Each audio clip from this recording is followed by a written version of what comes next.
It's playoff time in Minnesota, and that means only the best will survive. Tonight, half of the state's prep football teams will pass the test and advance to Saturday's section semis, and the other half will pack up the season and look to next year. It's a night when one big play can intercept any thoughts of failure and keep a season of hope alive. Oh, sure, there will be a Cinderella or two tonight, but how long will that glass slipper be worn? It's the night every team plays for, and we have the hard-hitting highlights next on the Prep Sports Extra. 5-seed Irondale at 4-seed Roseville. Knights leading 21-0. Bobby Bonine rolls right, throws deep, and there's Mark Baker pulling it down to the Knights 12. 3 plays later, Chris Nordell takes it in from 8 yards out. Raiders down 21-7, hoping to come back. Still in the third, up the play action. Irondale quarterback Tom Wenzel keeps it, takes off 31 yards for the touchdown. Irondale leads it 28-7. Late third quarter, Roseville driving again, throwing deep, but this time the pass is picked off. Matt Cashin with the interception, pulling it down 28-7. Irondale after 3 quarters. We're going to move to the fourth quarter now. Roseville 4th and 1 at their own 30. They don't get it. And then Irondale wastes no time. They go for the jugular. Wenzel to Karif Roberts, touchdown, 35-7. Roseville would score to make it 35-14. They execute the onside kick perfectly. Kellen Chambly coming up with the football. Raiders trying to rally, but it's not to be tonight. Irondale wins 35-14 the final. They advance in the playoffs, and let's hear from the winners. The defense is a big factor in the first half. We didn't let them in. They were down a couple of times, and they played very, very well against a very explosive offense. It got scary there in the fourth quarter. Looked like the quarterback started to get some rhythm. Right away, we just wanted to set the tone that we were going to be more physical. Last year, we kind of got they just pushed us around a little bit last year. We wanted to be more physical from the start. We got some momentum early, and it got interesting, but we were able to hold on at the end. So guys played hard, and it was a good win. And Roseville played a real good game. They had a lot of good athletes, so got to give credit to those guys, too.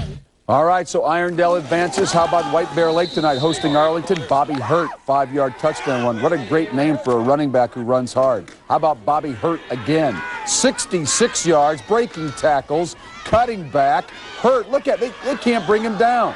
Gone for the touchdown to make it 21-0. White Bear wins easily. 48-15 was the final tonight. Centennial, the 3rd seed in Section 4, hosting St. Paul Central. Mark Reynolds, the interception at the 5-yard line for Centennial. Cougars marching now. Quarterback Carl Nowakowski to Ryan Olson.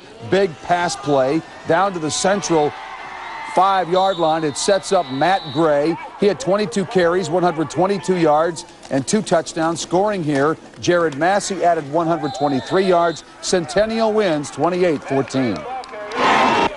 I'm really proud of the boys. I think, Central presents a challenge a little bit different than we're used to in North Suburban. They've got speed, and that's the one thing that we don't see a lot of in our conference, and I think that it took us a little while to adjust to it, but I think we're able to kind of pound on them offensively a little bit, and then at the end, I think that just we were able to wear them down and for the win. Hosting Chaska tonight, Brad Hildebrand calls his own number. 46 yards down the sidelines. Edina seated number 2 in Section 2-5A. Lead Chaska 8-zip. How about this? Chaska return man Jake Klatt takes a hard hit. He'll cough it up. Edina recovers, and they have great field position in Chaska territory. Wow, big hit there.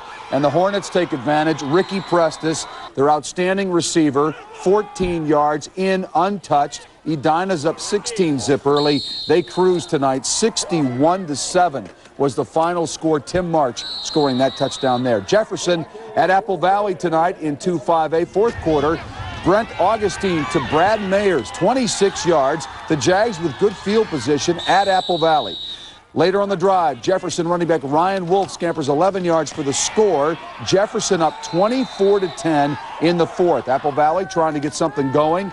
A.J. Cookus throws it up, but it's picked off. Robert Meek comes down with it. Jefferson wins to advance with a victory on the road. 24-10, the final tonight.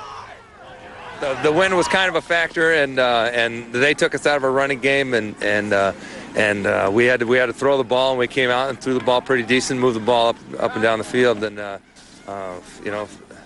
So they win 24-10, and Burnsville advances, so they're going to get Edina next. Burnsville beating Minnetonka. This was a great football game. Tonka, fourth quarter, Jason Seesting to Jeff Engel for the touchdown, and now it's 14-7, Minnetonka trailing. Later, it's Seesting again. This time to Sean Comerstad. It's tipped by the defender. Watch this. Comerstad will come up with the catch for the touchdown with 3 minutes left. Wow, game tied at 14. Burnsville gets the ball. Joe McFlynn will go deep to Terry Ticey. This ball is going to be tipped, and watch Ticey make the nice catch as the Blaze keep the drive alive. Time running out. Andrew Robles for 24-yard field goal to win the game. He does. The Burnsville Blaze survive 17-14. Give Dave Nelson and Tonka credit. They played it tough. Here's head coach Jay Anderson. It ended good. I tell you, it was pretty tough second half. We missed some opportunities, and Minnetonka came back. They played very tough, and got to give them a lot of credit. But we're proud of our kids for hanging in there, and our kicker came through in the end to win the ball game. Starting with Eastview. Tonight hosting Owatonna, John Shevlin, the track star. 5-yard scoring run, 14-zip Lightning. Later in the third, Lightning defense will tighten up. Junior D-back Pat Summerstead with the interception. He'll return it 21 yards for the touchdown, and it's 21-zip. Eastview firing on all cylinders tonight. Special teams, big play. Nick Colvin blocks the punt. Josh Rudd recovers. Eastview, good field position. Here they go. It's Evan Klefsis to John Shevlin. 30 yards right into your living room. Great play. Final score. That's not Shevlin, by the way. That's Klefsis with a touchdown pass. Shevlin's 46. Final 42-12. Eastview a winner tonight. First, the band warmed up, then the players warmed up. Now I've got to find a way to warm up. It's freezing out here. Well, it's a little nippy out of the north here. I thought we'd have a little wind, but it's a lot of wind. It's a nice night, though. We have to just come and play, and we have to put it out of our mind here for a few hours. You know, last time we had 6 guys going both ways, and we played in 95-degree weather, so we were excited about playing in a little colder weather tonight. Rosemont doesn't take long to heat up at all. First series capped off by Kyle Johnson's touchdown run, 7-0 Irish. No, I don't need any popcorn. I just need to warm up my hand. Next possession for Rosemont, Anthony Dress finds Josh Nuremberg. He gets all the way down to the goal line. The quarterback Dress would take it in from there, 14-zip. On the ensuing kick, place kicker Matt Betcher boots what appears to be a shank of sorts. It's not. It's a design play that gives Rosemont the ball back. And once again, they capitalize. Jake Livingston makes it 20-0. And then another kickoff. This one to the other side, run to perfection. Recovered by Josh Nuremberg. Our kicker's our soccer captain, Betcher, and he does a nice job with pooching it up there, and a lot of teams haven't seen it, and we get good coverage downfield, and we made some plays. Anthony Dress takes it from there, 33 yards for the touchdown, and Rosemont leads Lakeville 28-0, still in the first quarter. Well, we were gelling tonight, that's what I thought. Our offensive line was dominating the line, and the defense was just stuffing everything. You know, left huge holes for the running back, so give them time. Hey! How you doing? Pretty good. Yeah, can I borrow your hat? You want to use it? Yeah, really quick. My arms are freezing. Oh, yeah. My toasty, ain't that? I like. Second quarter, Dress goes to the air. Stefan Redlin from 14 yards out, and this one is a blowout. 41-0 at halftime. Just stick together, y'all. We'll make it through this. We'll make it through. Yeah, like a tent. It's like a tent. Lakeville does get on the board. Derek Marks to Andy Heading. But this game belongs to Rosemont as they avenge a loss from earlier in the season to Lakeville in overtime. But tonight, 48-13 is your final. Rosemont in a rout. This is sweet. We came out beginning of the game, racked up 28 points in the first quarter. It's just the sweetest thing. Everything just went great. The defense played solid. Just awesome. Yeah, this is nice. All right, we'll send it back to you, Randy. All right, Eric, warm up. Rosemont winning tonight 48-13. Game tied at 7. Alvin Mitchell busts loose up the middle. He's gone. Armstrong takes a 13-7 lead over the Royals on a nice big run there. Hopkins comes back. Quarterback Johnny Carlson will find the wide receiver open for the touchdown. Armstrong too much, though. 45-35 the final tonight. This is the biggest win of the night, I think, the biggest upset. St. Francis wins at Coon Rapids, 21-14 the final. And North over Heights in that game, first and goal from the 1. Heights quarterback Matt Miller fumbles the ball. North recovers. Second quarter, North on their own 4. Watch this. Jamal Gibson airs it out. Chris Robinson on the receiving end, gone. 96 yards on the touchdown pass. Minneapolis North up 6-0 at this point. Later in the second quarter, the ground attack gets going.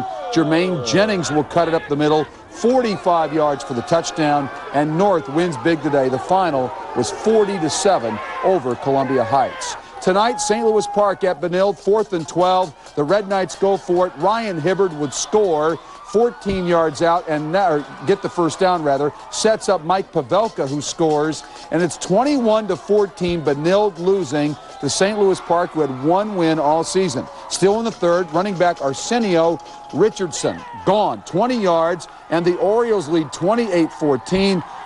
And then, fourth quarter, St. Louis Park, puts this one on ice. It's Richardson again, 54 yards for the touchdown. And St. Louis Park beats Benilde-St. Margaret's 35-22 the final. For us, we've talked about it all along. This is going to be a big game, but really all it comes down to is this is just one step in where we really want to get to. So it's a nice win. It's nice that we're beating another school in our community. But it's one step for us, so we're getting ready for Saturday. We just stay to what we know how to do, just ISO, pound them all night long, because there's really nobody that can run with us in this state. Fourth quarter, Hans Hogue to John Carlson, the big tight end, fumbles, but recovers in the end zone, 14-12, Litchfield following the 2-point conversion. Then following a New Prague touchdown, Dan Herbst scores from a yard out. It's 22-18 Litchfield with just 1:21 left to play. New Prague won't quit, 4th and 8. Chad Slazacek to P.J. Tyson. Tyson takes it to the 2, where it's first and goal, 15 seconds left. On the next play, it's Alan Weeman scoring his second touchdown of the game. New Prague wins 25-22 over Litchfield.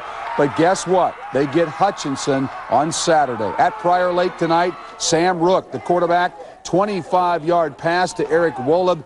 Big play here, first down in Shakopee territory, and it would set up a touchdown. Nick Morton will score to make it 6-0 in favor of Prior Lake. They've had an excellent season. They win. The final scores, you see him get into the end zone, 27-0. So Prior Lake advances. Jerry Millen almost fumbles, keeps the ball, somehow takes it for 25 yards, and it sets up a touchdown for the Eagles. Quarterback Jay Story will take it up the middle for the score. This was a wild affair, 43-36, Totino-Grace winning to advance.